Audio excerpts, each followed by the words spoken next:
ஐயா, என் புள்ளைய பாருங்க எப்படி கிடக்குறா பாருங்கய்யா. டாக்டர் டாக்டர் எடுத்து சொன்னாங்க, ஒன்றும் புரியலையா. காசு காசு இருந்தா காப்பாற்றலான்னு சொல்கிறாங்கய்யா. என்கிட்ட காசு இல்லையா, நான் அண்ணாடங்காச்சியா. போட்டோ போட்டோ பிடிங்கய்யா, போட்டோ பிடிச்சி யாருக்கிட்டையாவது காமிச்சு ஏதாவது கொஞ்சம் காசு ரெடி பண்ணி கொடுங்கய்யா. என் பிள்ளைய எப்படியாவது நான் காப்பாற்றிடுவேயா. உங்கள் அம்மாவுக்கும் வாய் பேச முடியாதியா. என் பிள்ளைய எப்படியாவது நான் காப்பாற்றணுயா. தயவு செஞ்சு உதவி பண்ணுங்கய்யா, உதவி பண்ணுங்கய்யா. இது உண்மையா? நம்ம பஸ் ஸ்டாப் பிரிட்ஜ் இருக்குல்ல, அதுக்கு கீழே தான் அவங்கள பார்த்தேன். டேய், எனக்கு என்னமோ இது ரொம்ப தப்பு மாதிரி தெரியுதுடா. டேய், நாம் என்ன மொத்தம் நம்மளே எடுத்துக்க போகிறோம். வர்ற காசில் 20% அவங்களுக்கு கொடுக்க போகிறோம். 80% மட்டும்தான்டா நம்ம எடுத்துக்க போகிறோம்.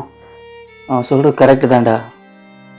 இந்த மனசாட்சிலாம் பார்த்தோன்னா காசுலாம் கிடைக்காது. இதை ட்ரை பண்ணுவோம், ஒர்க் ஆகும் தான் நினைக்கிறேன். சரி, உங்ககிட்ட கையேந்தி பிச்சை கேட்குறோம்.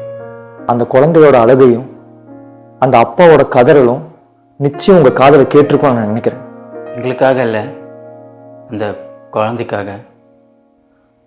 உங்கள் காலில் வேணாலும் விழுறோம், தயவு செஞ்சு இந்த குழந்தைய காப்பாற்றுங்க. இதுவே நம்ம வீட்டு குழந்தைக்கு இப்படி நடந்திருந்தா நம்ம இப்படி விட்டுருக்க மாட்டோம்ல. கெஞ்சி கேட்குறோம், ப்ளீஸ் உதவி பண்ணுங்க.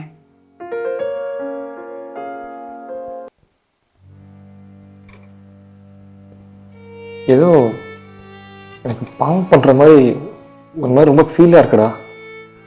டேய், ஒரு 30% கூட அவங்களுக்கு கொடுத்துடலாம்டா.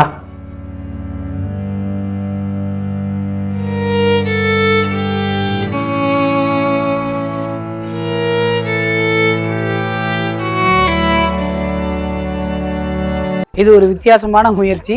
எலெக்ஷன் வேற வரப்போகுது, எல்லாரும் கொஞ்சம் கன்ஃபியூஸ்ல இருப்பீங்க யாருக்கு ஓட்டு போடலான்னு. இந்த மினி வெப் சீரிஸ் மூலிமா நாங்கள் அதுக்கான பதிலை சொல்கிறோம். ஸோ நீங்கள் எந்த கட்சியாக இருந்தாலும் சரி, கண்டிப்பாக இந்த மினி சீரிஸை பாருங்கள். உங்களுக்கு ஒரு தெளிவான அரசியல் புரிதல் கிடைக்கும்.